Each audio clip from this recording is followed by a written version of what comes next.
All right, so look, I got a quick funny story for y'all, right? So yesterday I made a YouTube video about young men listening, right? I made a video about the importance of us as young men listening to men with more experience than us, right? Men in their 40s, 50s, 60s who've lived twice as long as we have, right? I spoke on the importance of listening to these men, right? Listening to their life knowledge, because there are certain things that, life will teach you that us as young men just can't learn. Like, we have to go through life and experience it for ourselves. So I spoke on the importance of getting that information from older gentlemen, you know what I mean? That way you can take what they have, take their wisdom and their knowledge and add it to your tool belt. All right, so make sure you go check out that video on my YouTube page if you haven't seen it. But I made that video yesterday, right? Now here we are today, a whole new day, right? And I'm at the gym. I literally just walked out the gym, just got in my car. I'm here at the gym and I'm working out. I'm doing some incline benching. And here walks an older gentleman. And he says, "Hey, sir, can I give you a few tips?" Right? I'm doing my incline benching. And I thought it was a coincidence. I'm like, damn, this is a coincidence, because I just made this video about listening to older men. And here this older man is coming up to me. And he's like, "Can I give you a few tips?" I'm like, "Yeah, sure." I'm new to being a gym rat, right? I'm new to this gym life. So I don't mind when people come up to me and they want to give me advice on, how to how to have a better workout. I actually encourage it, right? Come up to me and give me any advice that you can about the workout, right? I do not mind, right?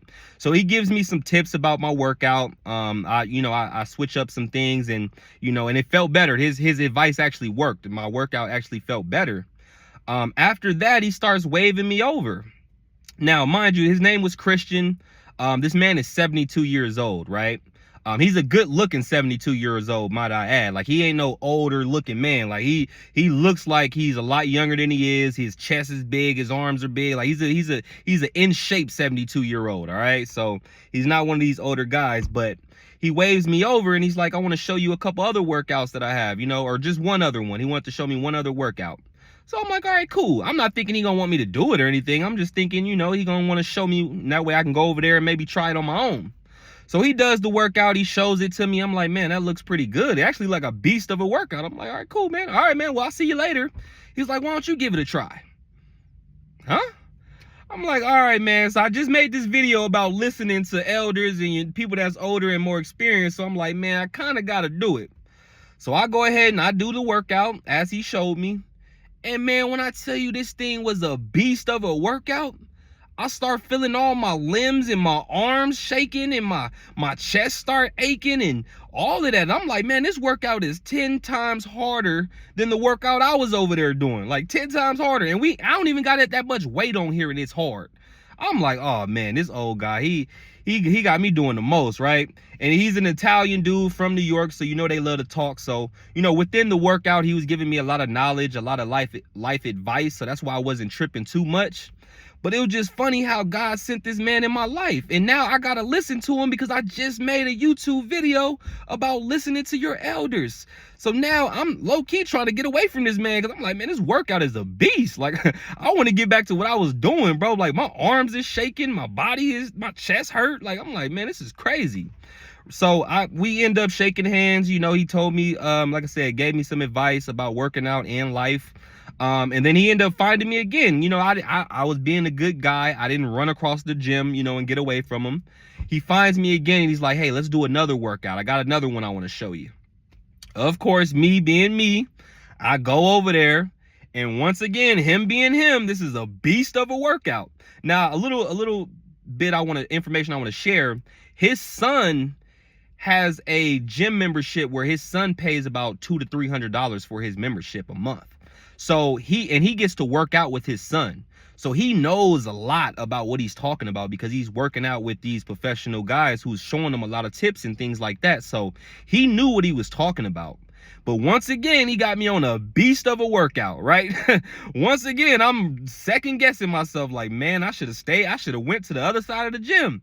Because he got me on another beast of a workout. Like, my triceps are shaking, my arms are shaking, my chest is hurting.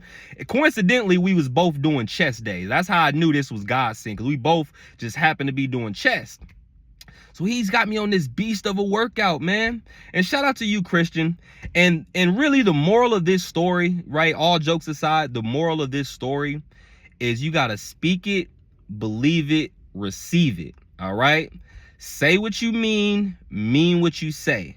All right? Don't go running your mouth, because there's power in the tongue. All right? Remember that. There's power in the tongue.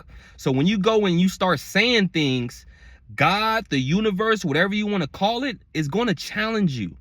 God is going to see if you standing on what you said. God is going to see if you standing on business. So do not go saying things out of emotion. Do not go saying things lying. Do not go saying things that you do not mean. Mean what you say and believe it, right? Because God is going to test you. God is going to send something in your life to verify if you bout what you was saying. Now, here I am, made a whole YouTube video yesterday about listening to men with more experience than you. And here it is. God sent a 72-year-old man to see if I was about what I was talking about. I'm preaching this word to all y'all people on YouTube. God sent somebody directly to me to see if I was about what I was saying. And I did exactly what I said I'd do, right? I wasn't there. I'm an intelligent brother, I believe, right? I got a lot of wisdom under my belt. But I'm not going to sit here and try to spew all my wisdom on this man, this 72-year-old man. I'm going to sit back, look him in his eyes, and I'm going to listen to what he has to say, because I know his knowledge is maybe most likely 10 times greater than mine's, right? And even if it's not, I still want to take the knowledge that he has and add it to my tool belt. All right. So I'm about what I was saying. So that's the moral of the story. Don't go saying stuff if you're not about what you talking about. All right. Speak it, believe it, receive it, because God is going to send it to you if you get to talking and running your mouth. So make sure you mean what you say and say what you mean. All right. Now that's it, y'all. Now I got to go find another gym, because OG talking about some, yeah, I'm going to see you next time. I'm going to have a few other workouts for you. I ain't going, man. He ain't finna be having me out here tired, arms hurting. I'm going to stick to my little basic routine workouts I was doing. I got to go find another gym now, y'all. So I'm about to get up out of here. Remember, we here to heal, all right? Y'all go check out my video on YouTube, all right, about young men and listening, all right? Make sure y'all subscribe if you haven't already. And y'all have a great day, man. We here to heal.